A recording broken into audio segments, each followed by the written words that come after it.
নমস্কার। যুক্তি তর্ক সঙ্গে অর্কই আপনাদের স্বাগত। আপনাদের সঙ্গে আমি অর্কপ্রভ সরকার। সবার আগে আপনাদের কাছে একটা আবেদন, আপনারা আমাকে সহযোগিতা করছেন। আশা করি আপনাদের সহায়তা থেকে বঞ্চিত হব না। থ্যাঙ্কস বাটনে ক্লিক করলেই আপনাদের সহায়তা আমার কাছে চলে আসবে। 18ই ডিসেম্বর সিঙ্গুরে প্রধানমন্ত্রীর জনসভা, সেই জনসভায় নাকি অনেকের প্রত্যাশা পূরণ হয়নি। দেখছি অনেকেই বলছেন তারা সিঙ্গুরে শিল্প স্থাপনের ব্যাপারে প্রধানমন্ত্রী নীরব কেন, এই প্রশ্ন তুলছেন। দেখুন, আমি প্রধানমন্ত্রীর বক্তব্য প্রথম থেকে শেষ পর্যন্ত শুনেছি।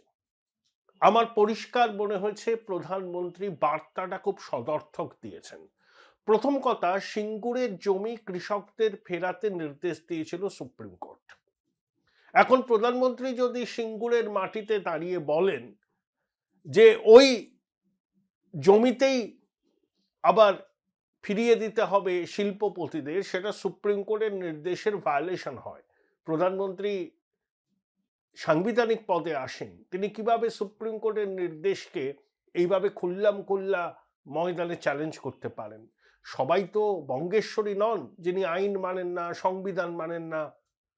এবং প্রথম কথা, সামগ্রিকভাবে হুগলি জেলার শিল্প বিকাশ নিয়ে প্রধানমন্ত্রী সদর্থক বার্তা দিয়েছেন। ধনেকালের শাড়ি থেকে হুগলির আলু, পেঁয়াজ, ফুড প্রসেসিং ইউনিট, এবং সার্বিকভাবে যে কথাটা বলেছেন, শিল্প শিল্প করলে তো শিল্প হবে না, শিল্প করার পূর্ব শর্ত হলো তোলাবাজি বন্ধ করা, সিন্ডিকেট বাজের খতম করা, সেইটা হচ্ছে পূর্ব শর্ত। সেটা যদি বন্ধ হয়, শিল্পের গন্তব্য পশ্চিমবঙ্গে হবে।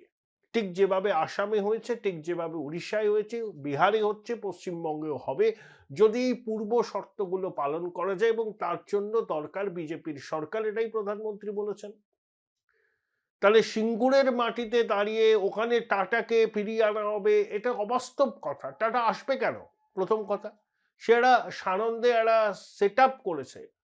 ন্যানো তার ভায়াবল প্রজেক্ট হয়নি, কিন্তু টাটাকে কেন্দ্র করে ওখানে অটো হাব গড়ে উঠেছে। তাই সিঙ্গুরের মাটিতে আবার টাটাকেই ফেরাতে হবে, এই মামার বাড়ির আবদার তো সবসময় গুরুত্ব দেওয়ার প্রয়োজন নেই। দরকার হচ্ছে সার্বিক শিল্পায়ন। সেই সার্বিক শিল্পায়নের মানচিত্রে সিঙ্গুর যেন থাকে, সেটাই হচ্ছে লক্ষ্য। এবং প্রধানমন্ত্রী সামগ্রিকভাবে শিল্পায়নের বার্তা দিয়েছেন। হুগলির শিল্পায়নের কথা স্পেসিফিকভাবে বলেছেন। হুগলির মধ্যেই তো সিঙ্গুর পড়ে, তাই এত গেল গেল রব তোলার কারণ কি? এবার যে বিষয়টা নিয়ে আমার আজকের প্রতিবেদন, দেখুন, কোন কোন জেলায় তৃণমূল মুখ থুবড়ে পড়বে, দু এক জায়গায় খাতাও খুলতে পারবে না। সবার আগে আসবে কুচবিহার। 9টা বিধানসভা কেন্দ্র আছে। রবীন্দ্রনাথ ঘোষকে কুচবিহার পৌরসভার চেয়ারম্যান থেকে সরিয়ে দেওয়া হয়েছে। দলের অভ্যন্তরে তুমুল ক্ষোভ। খোকাবাবু তাকে সরে যেতে নির্দেশ দিয়েছিলেন। রবীন্দ্রনাথ ঘোষ বলেছিলেন যে তিনি খোকাবাবুর সঙ্গে দেখা করে তারপরে সিদ্ধান্ত নেবেন। তিনি সিদ্ধান্ত নিয়েছেন। রবীন্দ্রনাথ ঘোষ তৃণমূলের জন্মলগ্ন থেকে কুচবিহারে মাটি কামড়ে তৃণমূলটা করেন। খোকাবাবু ছড়ি ঘোরাতে শুরু করেছেন। তাই পুরনো কর্মীদের, নেতাদের অনেকে বলছেন যে তিনি অসম্মান করছেন। রবীন্দ্রনাথের ঘোষের এইভাবে পদ থেকে সরে যাওয়া কুচবিহার জেলার তৃণমূল সমর্থকদের একটা বড় অংশ ভালোভাবে নেয়নি। কুচবিহার জেলায় একটা মাত্র আসনে তৃণমূল লড়াইয়ের জায়গায় আছে, সেটা হচ্ছে সিতাই। তাও কন্ডিশন আছে। যেমন জগদীশচন্দ্র বাসুনিয়া যখন ওয়াকফ সংশোধনী আইন পরিণত করার জন্য বিল সংসদে পাশ হলো, তখন তিনি যাননি সেখানে। তা নিয়ে মুসলিম মননে ক্ষোভ তৈরি হয়েছে। তারপর ভুল বুঝতে পেরে জগদীশ বাসুনিয়া সিতাইতে ওয়াকফ বিরোধী একটা মিছিলে অংশ নিতে গিয়েছিলেন, কিন্তু তাকে সেখানে অংশ নিতে দেওয়া হয়নি। সিতাই থেকে কংগ্রেসের প্রার্থী হচ্ছেন এক প্রবীণ নেতা, যার সেখানে যথেষ্ট হোল্ড আছে। তাই সিতাই এখনো অব্দি 50-50। তাছাড়া কুচবিহার জেলার বাকি 8টা আসনে তৃণমূল দাঁত ফোটাতে পারবে না। দিনহাটায় উদয়ন গুহর পরাজয় কার্যত নিশ্চিত। তৃণমূলের একটা বড় অংশ উদয়নবাবুর পরাজয় নিশ্চিত করতে কোমর বেঁধে নেমেছেন। এবং কুচবিহারে বিজেপির জেতা প্রার্থীরাও সবাই যে মনোনয়ন পাবেন সেটাও কিন্তু গ্যারান্টি নেই। আসুন আলিপুরদুয়ার জলপাইগুড়ি। জলপাইগুড়ি জেলায় একটা আসন তৃণমূল পেতে পারে, আলিপুরদুয়ারে পাবে না, জলপাইগুড়িতে একটা মাত্র। দার্জিলিং সমতল এবং পাহাড় মিলিয়ে খাতা খোলার সম্ভাবনা তৃণমূলের নেই, খাতা খোলার সম্ভাবনা তৃণমূলের নেই। পেলেও ধরুন রাজগঞ্জটা পেলেও পেতে পারে, কিন্তু সম্ভাবনা নেই। উত্তর দিনাজপুরে তৃণমূল পাবে। গোয়ালপুকুরে সম্ভবত ভিক্টর জিতবেন, করণদিঘি বিজেপির দখলে যাবে, ইটাহার, চোপড়া আর ইসলামপুর এই তিনটে তৃণমূলের জয়ের সম্ভাবনা আছে, তবে ইটাহার 50-50, রায়গঞ্জে 50-50, কালিয়াগঞ্জ বিজেপি জিতবে। দক্ষিণ দিনাজপুরে তপন আর কুশমন্ডিতে তৃণমূলের জয়ের সম্ভাবনা আছে, বাকিগুলো বিজেপি জিতবে। মালদা জেলার 12টা আসন মিলিয়ে নেবেন আমার কথা। যদি সম্ভব হয় একমাত্র হরিশ্চন্দ্রপুরে তৃণমূল জিততে পারে, টাই টুয়ে বাকি 11টা আসনে দাঁত পোটাতে পারবে না, খাতা খুলতে পারবে না তৃণমূল। আগের বার 2021-এ 8টা আসন পেয়েছিল তৃণমূল, বিজেপি 4টে, এবার কংগ্রেস 6টা, বিজেপি 6টা, এরকম হবে। তৃণমূল খাতা খুলতে পারবে না। যদি খুব ভালো ভাগ্যদেবী সুপ্রসন্ন থাকেন তাদের উপর, হরিশ্চন্দ্রপুর আসনটা তারা জিততে পারে।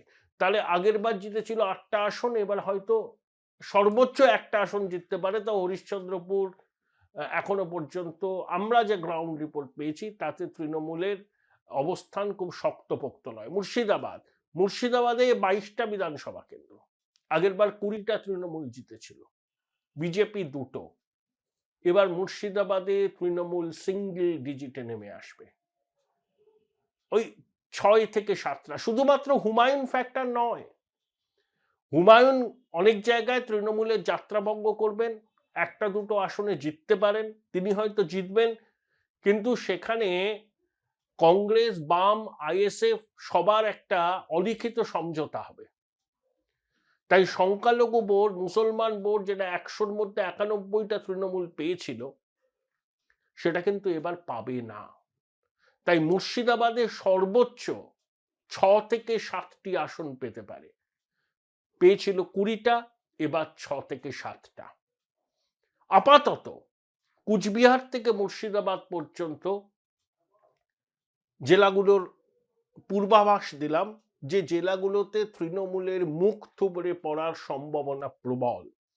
এখনো পর্যন্ত এই কটা জেলার গ্রাউন্ড রিপোর্ট আমার কাছে এসছে, ওখানকার বিভিন্ন অংশের মানুষের সাথে কথা বলেছি, তৃণমূলের লোকদের সাথে কথা বলেছি, কংগ্রেস বিজেপির লোকদের সাথে কথা বলেছি, স্থানীয় স্তরে সাংবাদিকতা করেন তাদের সঙ্গে কথা বলেছি, এবং সমাজের যারা বিশিষ্ট মানুষ তাদের সঙ্গে কথা বলে এই অনুমানটা আমার হচ্ছে, মানে কুচবিহার থেকে মুর্শিদাবাদ 76টা আসনের মধ্যে তৃণমূলের ভরাডুবি কার্যত অবশ্যম্ভাবী, কেউ নাকি এবার ঠেকাতে পারবে না।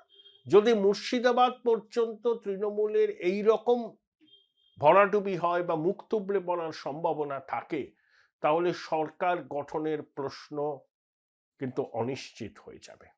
এই যে বেলডাঙ্গার ঘটনাটা ঘটলো, মতিউর রহমান বলে একজনকে গ্রেপ্তার করেছে, সে নাকি মাস্টার মাইন্ড, মিমের সক্রিয় সদস্য, কিন্তু হুমায়ুন কবির ক্ষোভের জ্বালামুখ খুলে দিয়েছেন বেলডাঙ্গার ঘটনা নিয়ে।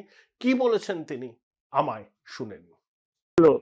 রেল লাইনে গিয়ে আবার অবরোধ হলো, কিছু হিন্দু দোকান ভাঙচুর হলো, সেটা কোনো মতেই এই ইনসিডেন্ট ঘটতো না। আমি দাঁড়িয়ে থেকেছি 1 ঘন্টা ওই মানে পাবলিকের মধ্যে, পাবলিককে এত ভাবে বোঝাচ্ছি, তৃণমূল ভেতর থেকে পুরো উস্কাচ্ছে, হ্যাঁ, আর পুলিশ একদম নির্বিকার দাঁড়িয়ে থাকছে, আইসি, অ্যাডিশনাল এসপি, এসডিপি ওর মতো অফিসার সেখানে দাঁড়িয়ে দাঁড়িয়ে মজা দিচ্ছে।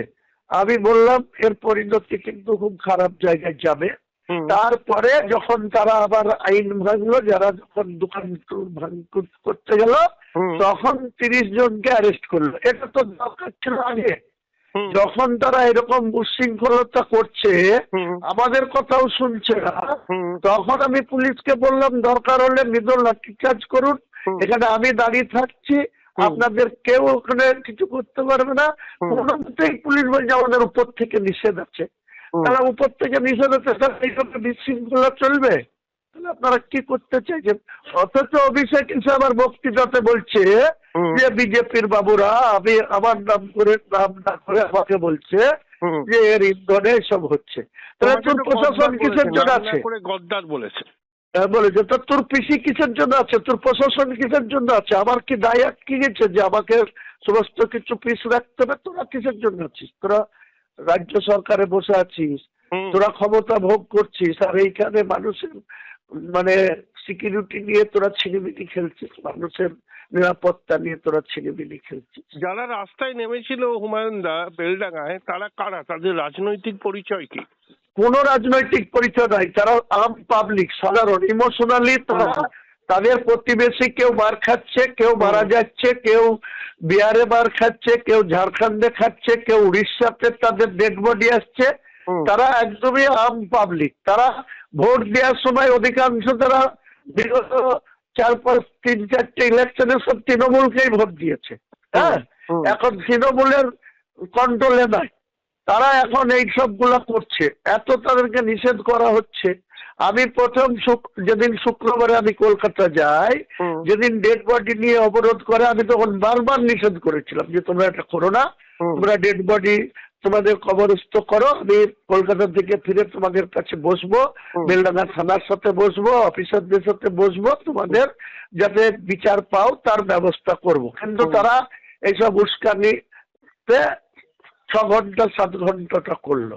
কালকে আবার আর একটা ছেলে আনিসুর, সে মার খেয়েছে 2 দিন আগে ওই গাজীপুরে, বিহারের।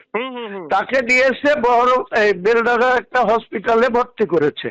কালকে তাকে রেফার করেছে বেলডাঙ্গাতে, সেই রকম ইনফ্রাস্ট্রাকচার নেই, ওরা রেফার করেছে বহরমপুর মেডিকেল কলেজে। এইটাকে কে বা কারা রুটি দিতে গিয়ে এ ছেলেটাও মারা গেছে, বুঝলেন না? যে এটা রটিছে, আমি বেলডাঙ্গায় আমার বাড়ির থেকে বেলডাঙ্গা যেতে মিনিমাম 8 ঘন্টা লাগে। যখন আবার অবরোধ করেছে, আমি রেডি হচ্ছিলাম ডোমকলে বেরিয়ে যাওয়ার জন্য। ডোমকলে আমার মিটিং ছিল বেলা 2টোয়, তো আমি ডোমকলে বেরিয়ে যাওয়ার জন্য রেডি হচ্ছিলাম। যখন খবর আসলো, আমি তুরন্ত রেডি হয়ে তাড়াতাড়ি করে বেরিয়ে ওখানে স্পটে গিয়ে দেখছি পুলিশ নীরব দর্শক, আর সেখানে আবার দুনিয়ার জাম। একবারে বড়ুয়া মোড় থানা থেকে 200 মিটার দূরত্ব, সেখানে অবরোধ চলছে।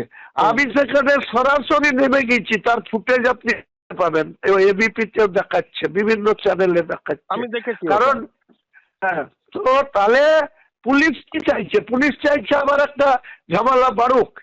পুলিশ চাইছে এখানে হুমায়ুন কবিরের পক্ষে লোক হয়ে গেছে বেশি, ওদের মিটিং মিছিল করতে পারছে না। ওদের কালকে অভিষেকের মিটিং এ 5,000 লোক হয়েছে, আর আমার মিটিং 30-35 হাজার লোক হয়েছে ডোমকলে। আপনারা ফুটেজ দেখলেই দেখতে পাবেন। হ্যাঁ, আর একটা 200 মিটারের রোড শো করে বড় বড় লেকচার বেড়ে চলে গেল। আগামী দিনে একে বুথের নেতা করে দেবো, অল ইন্ডিয়ার ওই জয়েন্ট সেক্রেটারি বাদ দিয়ে বুথের নেতা করে দেবো।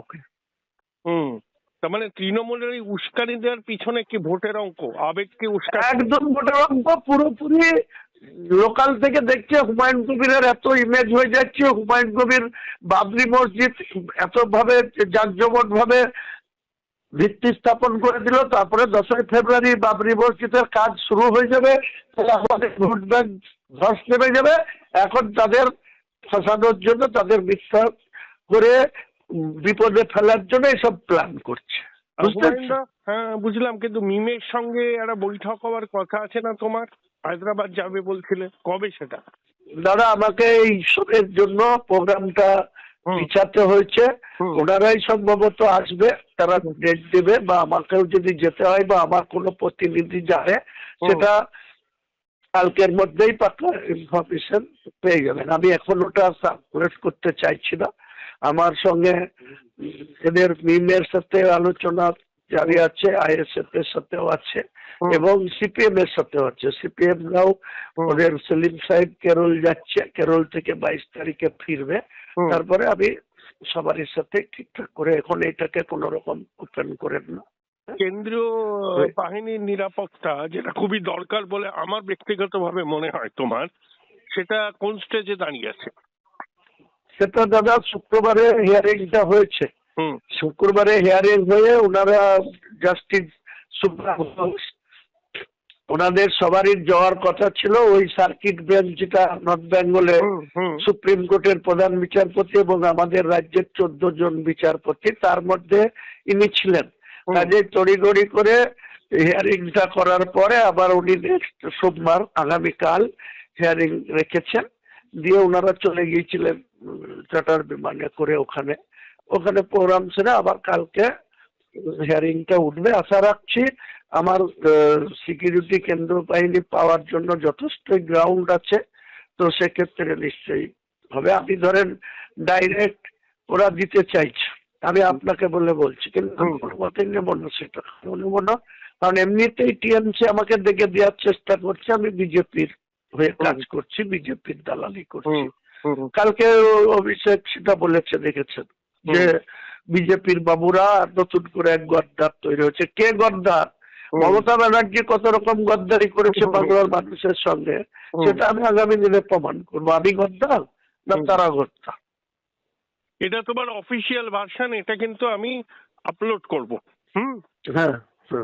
আর হুমায়ুনদা, তোমার সঙ্গে তাহলে আমার দেখা হচ্ছে কবে? Join Indian Institute of Hotel Management now. Right choice, right decision.